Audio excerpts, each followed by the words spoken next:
They were young, battle-worn, and far from home. The year was 1943. The North African sun had baked the desert into glass, and Rommel's proud Afrika Korps, the so-called Ghost Division that once stormed across Europe, was cornered. Supplies were gone. Water was scarce. For many German soldiers, the end came not with glory, but with surrender. When the British and Americans surrounded the last pockets of Axis resistance in Tunisia, thousands of Germans dropped their rifles and raised their hands. They expected anger, perhaps revenge. After all, their armies had brought fire and death across continents. Yet when the dust settled, Allied soldiers simply offered water, cigarettes, and rations. For the first time, these men saw the enemy's humanity. Soon after, rumors began to spread among the prisoners. They were being shipped away, not to England, not to a nearby colony, but across the ocean itself. Some laughed at the idea. Others were terrified. To America, they whispered. The land of cowboys and gangsters?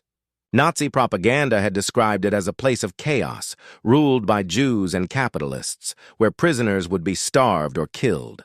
But there was no choice. Orders came, and columns of weary men marched toward the coast. The journey began under a blazing sky.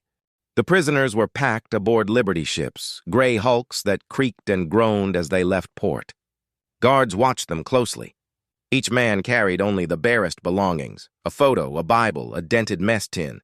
The engines rumbled deep in the hulls as the ships turned west toward the Atlantic.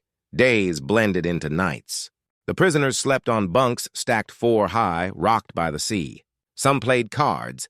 Others stared at the ceiling and tried to imagine what awaited them. In the darkness, conversations drifted through the hold. "Do you think they will kill us?" "No. Americans love machines. They will make us work." "They say America has endless food." "They also say it's full of criminals." Nobody knew the truth. The crossing was long but not cruel. The guards were mostly quiet young men, polite but distant. Now and then they shared cigarettes through the bars. For the Germans, it was confusing. These were the same people they had been taught to hate. On deck, the air smelled of salt and oil. They watched the endless gray water stretch in every direction. A few thought about escape, but where could they go? The ocean offered no freedom. One cold morning, shouts echoed across the deck. The men climbed up and looked out through the fog. There, rising from the water like something from another world, was a forest of buildings, steel and glass shimmering in the dawn. New York. For many, it was the first glimpse of America. The skyline pierced the clouds. Bridges arched across the river. Cars glinted like beetles below. The prisoners stared in silence. One whispered, "So this is the enemy." They expected hostility when they stepped ashore, but what they found was indifference. Dock workers barely looked at them. Red Cross nurses handed out sandwiches. Curious children waved from a distance. Then just as quickly, they were loaded onto trains marked U.S. Army, prisoner of war. Steam hissed. The engines roared. The long journey inland began. For days, they rolled through landscapes that seemed to have no end. Green fields turned to forests, then to wide plains. They passed small towns where people paused their chores to watch the trains go by. Some waved. A few held up signs that said, "Hi, Fritz!" half mocking, half friendly. Through barred windows, the prisoners saw tidy houses, neat gardens, and supermarkets bursting with goods. It was hard to believe this was the same country they had bombed from propaganda maps. After nearly a week of travel, the trains slowed and stopped. When the doors opened, a blast of hot wind hit them. Dust swirled through the air. The horizon stretched endlessly in every direction. The guards shouted, "Welcome to Texas!" The men blinked in disbelief. They had landed in a place that looked nothing like the Europe they knew. The camp, Camp Hereford, sat on a flat plain beneath a sky so wide it felt impossible. Barbed wire glinted in the sun, surrounding neat rows of wooden barracks. Beyond the fences, cattle grazed. Farther still, they saw horsemen, real cowboys, moving across the fields. That first night, the prisoners lay awake, listening. Instead of sirens or artillery, they heard crickets and the soft rustle of wind through dry grass. Somewhere a coyote howled. It was eerie, peaceful, and strange all at once. The next morning, they lined up for breakfast expecting watery soup. Instead, they were given eggs, bread, and coffee. It was not luxury, but it was more than many had eaten in years. They looked at each other confused. "This cannot last," someone muttered. But it did. American guards ran the camps with military precision. There were roll calls, inspections, and strict rules. But there was also fairness. Prisoners who behaved well could take classes, play sports, even form orchestras. The Geneva Convention was enforced carefully. The Germans were allowed to write home, and the Red Cross delivered their mail. For many, the greatest shock was how normal everything felt. The guards joked with them, sometimes even shared music. "They treat us better than our own officers did," one man wrote in his diary. Soon, news spread that the prisoners would be sent to work, farm labor mostly. America needed workers, and the camps were surrounded by endless ranch land. The Germans imagined they would be forced to toil under armed supervision, but the truth was far stranger. One hot afternoon, a truckload of prisoners drove out of Camp Hereford under the watch of a single guard. They rumbled down dusty roads until they stopped beside a field where a few men waited on horseback. Their hats were wide, their boots caked with dirt. One rode up to the truck and nodded. "You fellas know how to handle a shovel?" he asked. The Germans hesitated. The cowboy smiled. "You'll learn." And so began one of the oddest working relationships of the war. The prisoners learned to mend fences, cut hay, and care for cattle. The cowboys, short on labor because so many young Americans were overseas, were glad for the help. They treated the Germans not as monsters, but as extra hands. When the sun grew too hot, they shared water. When the day ended, they offered coffee. There were few guards, no shouting, just long hours and mutual respect. For the Germans, it was like stepping into another world. These rugged men in wide hats laughed easily, worked hard, and lived by simple rules. Do your job, tell the truth, help your neighbor. "They are proud but kind," a prisoner wrote. "We thought Americans were cruel. These men are not." Back in the camp, the prisoners built small gardens using seeds the locals gave them. They held soccer matches and played harmonicas under the stars. Slowly, the sense of fear began to fade. Some of them began to think of Texas not as a prison, but as a strange kind of refuge. Letters home were filled with disbelief. One read, "Mother, they call this place a camp, but we are treated like guests. We work with cowboys who tell stories of cattle drives. They are free men. I wonder if we will ever be as free." The war continued elsewhere. Bombs fell in Europe, cities burned. But in that quiet corner of America, time seemed to stand still. The prisoners were no longer soldiers. They were simply men learning to live again. Every evening, as the sun sank behind the horizon, they gathered near the fences and watched the sky turn red. Beyond the wire, cowboys rode home, their silhouettes dark against the fading light. One prisoner said softly, "If this is our punishment, I will not complain." In those first months on American soil, the German POWs began to realize something extraordinary. The enemy they had been taught to hate was not their enemy at all. The propaganda had lied. The Americans were not monsters. They were men who valued hard work, fairness, and freedom. And in the middle of war, those simple values began to heal something inside the prisoners themselves. The desert of North Africa had broken their bodies. But the wide plains of Texas, unfamiliar, untamed, and open, started to mend their souls, and none of them would ever forget the first time they saw an American cowboy ride past their barbed wire fence, tip his hat, and say with a grin, "Howdy, boys." For a moment, the war felt very far away. The Texas wind carried dust across the fences as the German prisoners lined up for another day's work. The sun had barely risen, but already the plains shimmered with heat. A truck waited by the gate. The men climbed aboard, tired, uncertain, but curious. The guard at the wheel wasn't much older than they were. He chewed on a matchstick and nodded. "We'll be at the ranch in half an hour," he said. "You fellas behave, you'll be fine." The truck bounced along a dirt road past fields of sorghum and grazing cattle. For miles, there was nothing but sky. The prisoners clutched their canteens and stared out. Some had never seen so much open land. No villages, no ruins, only freedom stretching to the horizon. It felt like another planet. When they arrived, the cowboys were already waiting. Horses snorted, ropes swung lazily, and the men in wide-brimmed hats looked the newcomers over. One spat tobacco and grinned. "Well, looky here. Germans, huh? Guess we'll see if y'all can work." The tone was teasing, not cruel. The first hours were awkward. Orders were given in slow English. The Germans answered in broken words or gestures. They hauled hay, patched fences, and shoveled manure. The work was hard but honest, and the cowboys worked just as hard beside them. When noon came, everyone rested in the shade of the barn. The ranch cook brought out stew and cornbread. To the prisoners' surprise, they were invited to eat the same meal. A cowboy filled tin cups with water and passed them around. "You boys from Africa Corps?" he asked. One nodded.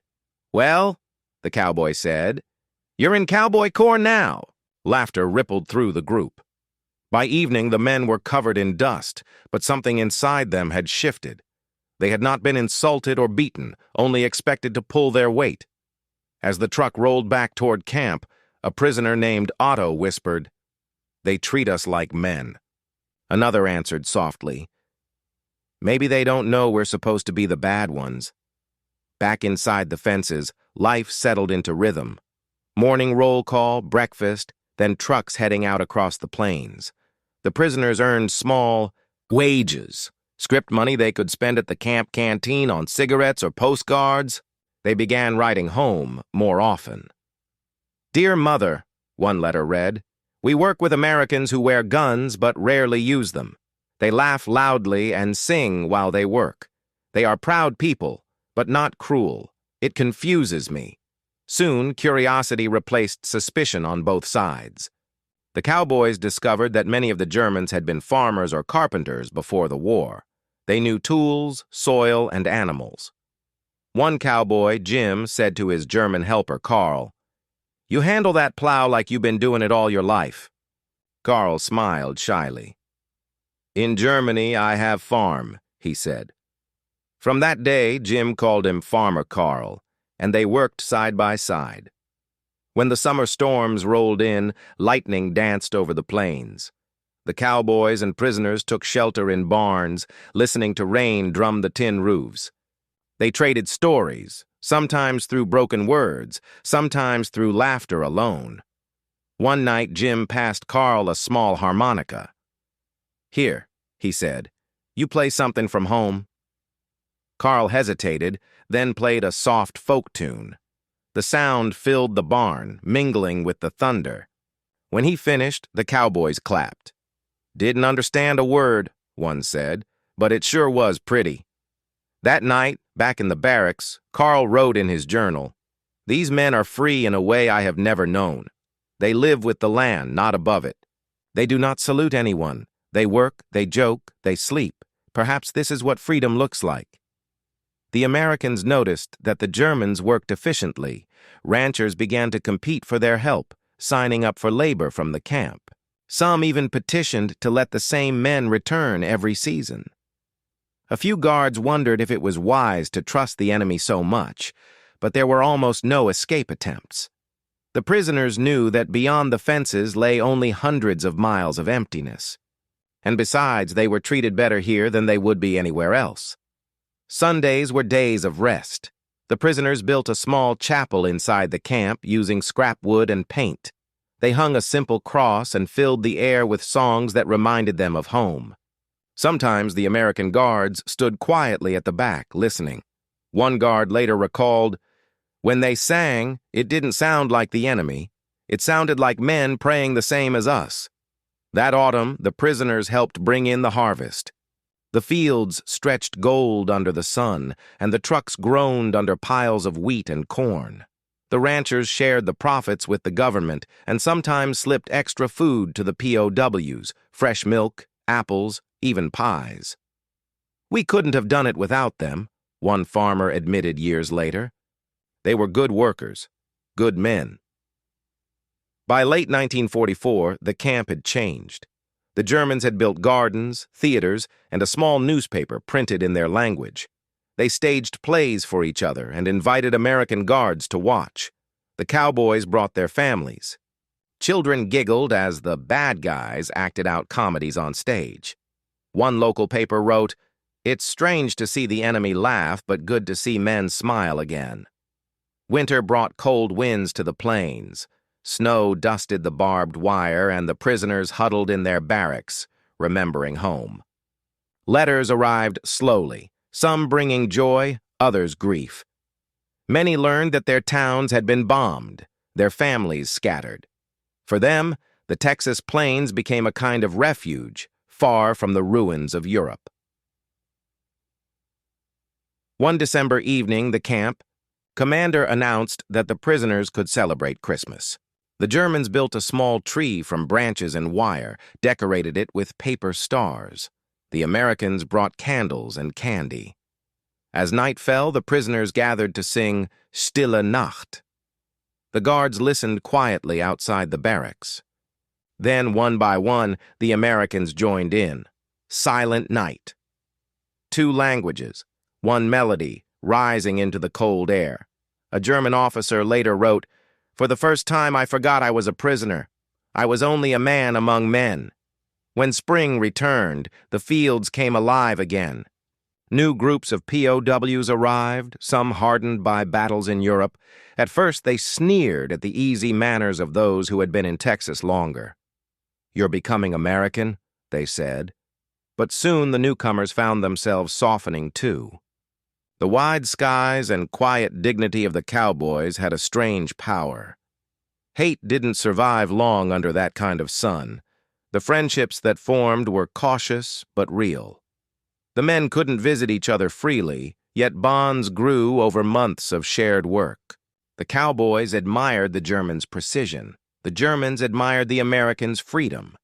They argued sometimes about the war, about politics, but mostly they worked in silence, side by side, letting the land speak for both. In time, those who once dreamed only of escape began to fear the day they'd have to leave. They knew the war was turning against Germany. They heard rumors of terrible things happening in Europe, and they realized that when the war ended, they would be sent back to a home that no longer existed. But for now, life in the camp continued. Days of sweat and sun, nights of letters and quiet songs. Some prisoners learned to ride horses, clumsy at first, but proud when they succeeded. The cowboys cheered them on, laughing at their awkward German accents, shouting "Yeehaw" across the fields. Photographs from that time still exist. Smiling.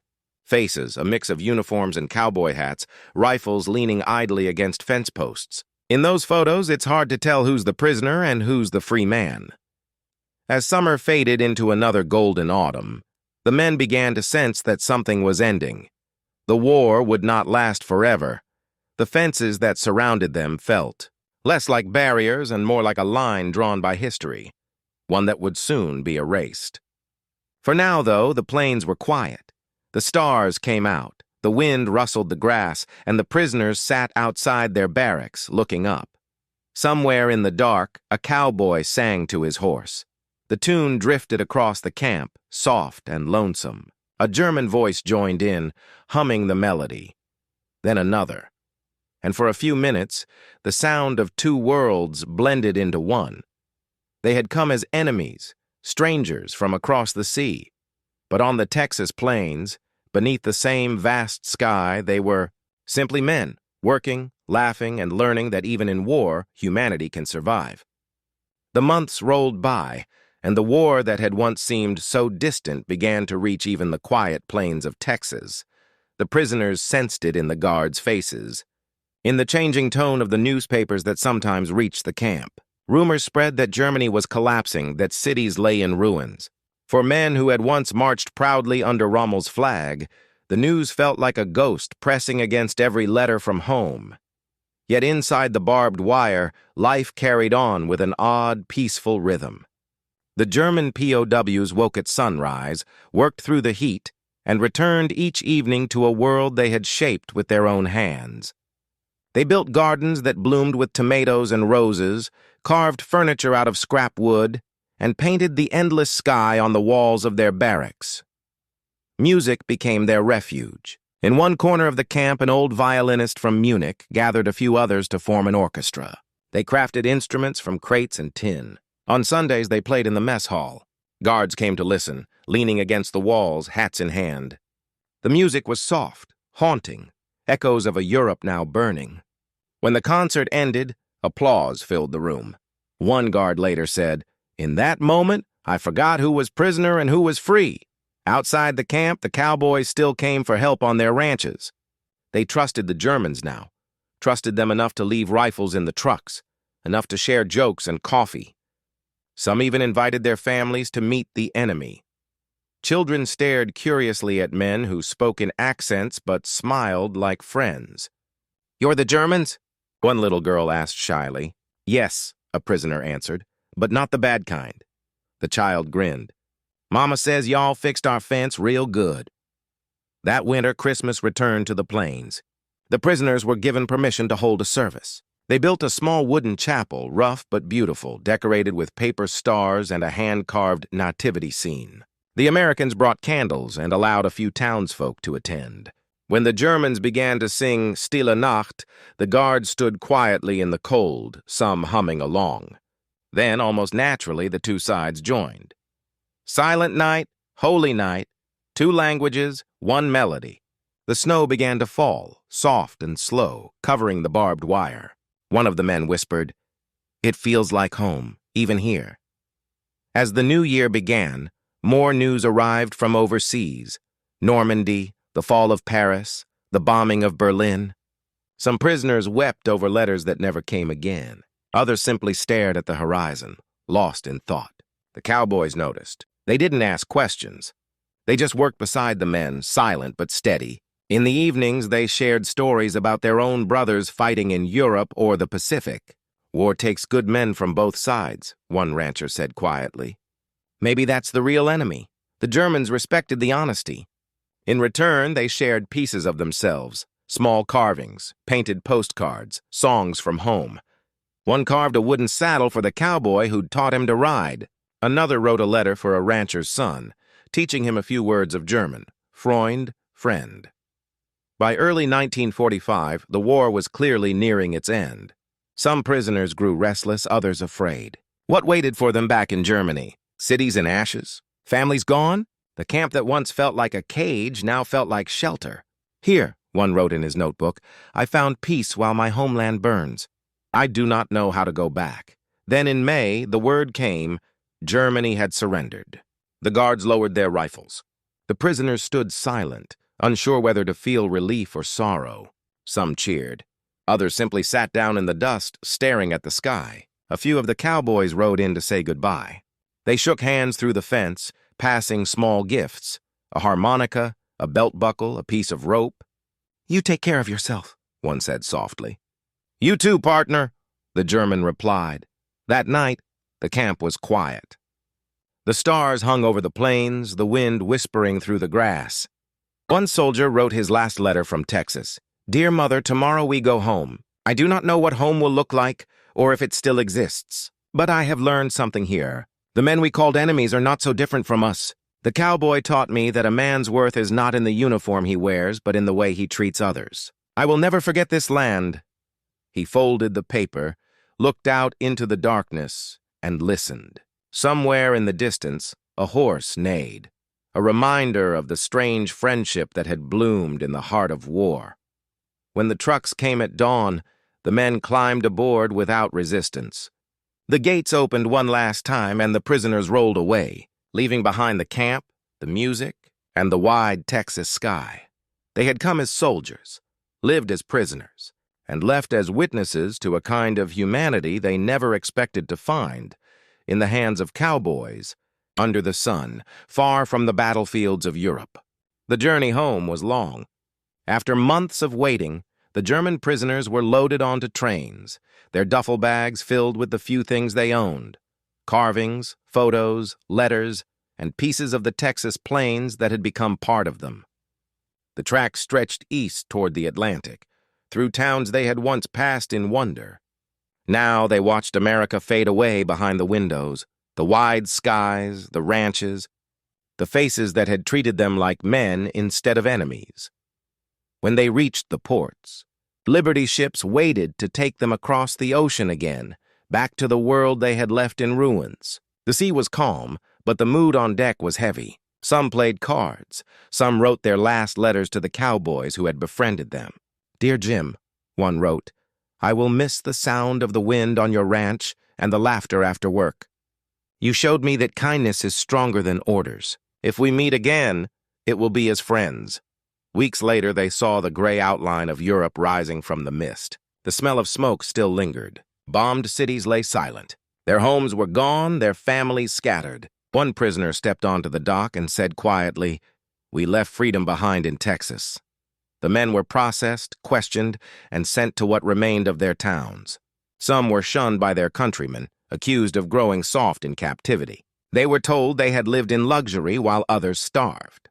But they carried something the war could not destroy: a lesson, a memory, a different way of being. Carl, the farmer who once worked beside the cowboy named Jim, returned to his village in Bavaria. His farm was nothing but ashes and weeds, yet he rebuilt it from the ground up, piece by piece. On his wall he hung a photograph, himself and Jim, standing side by side with a horse between them, both smiling under the same sun. When his son asked about the man in the hat, Carl said, "He was my enemy once, but he taught me how to be free." Across the ocean, life moved on too. The cowboys went back to their quiet routines. Some married, some fought in Korea, some grew old on the same land the Germans had once worked. But every now and then, a letter would arrive with a foreign stamp. It might say simply, "How are the cattle this year?" Or, "The harvest reminds me of your fields." Small words, but proof that the connection had survived oceans and years. In the 1950s and 60s, a few of the former POWs returned to visit. They came as tourists now, with wives and children, searching for the places that had changed them. The camps were gone.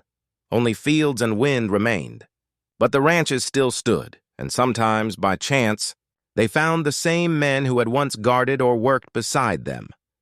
One meeting was captured in an old photograph: two gray-haired men standing by a fence, shaking hands.